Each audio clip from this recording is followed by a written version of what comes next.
My turn. For each of these questions, we're going to look at rounding to the nearest hundred. So our focus is going to be on that hundreds column. So for the first one, I have 200. Remember our rule for rounding. If our neighbour is 0, 1, 2, 3, or 4, we're going to keep it the same and cut everything else away, replacing it with zeros. If our neighbour is 5, 6, 7, 8, or 9, we're going to jump our number up by 1 and then cut away and replace everything with zeros. So let's have a go. My hundreds column has a 2 in it because we've got our hundreds, our tens, and our units. My 100 at the moment is a 2, but I need to look at the neighbour.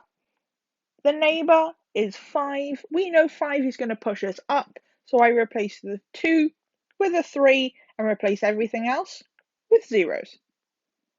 The next one, I have 400, and its neighbour is 8. 8 is going to push us up, so I replace the 4 with a 5 and replace everything else with zeros.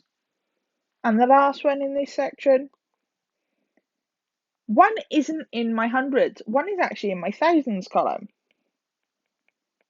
So I keep going. 3 is in my hundreds column, so I underline those. Then I look at the neighbour, which is going to be 6. 6 again is going to push us up.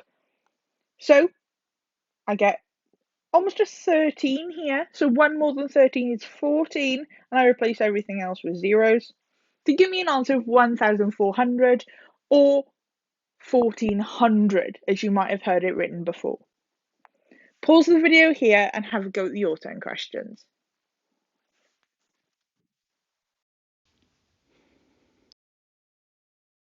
So again, we're rounding to the nearest 100. So each time we're going to look at that hundreds column and look at its neighbour. So 8 is in my hundreds column. Its neighbour is 9. 9 is going to round us up. So we add 1 to 8, which is 9, and replace everything else with zeros. The next one, 546. 5 with a neighbour of 4. 4 keeps us the same, so we cut away and replace everything else with zeros, giving us an answer of 500. And the last one here, we have 3,845. The 3 isn't in my hundred, so I've got to keep going. 8 is, with a neighbour of 4. So again, I write up till my 8. 4 we know is going to keep us the same, so I just replace everything else with zeros. Use these examples to have a go at the next set of questions.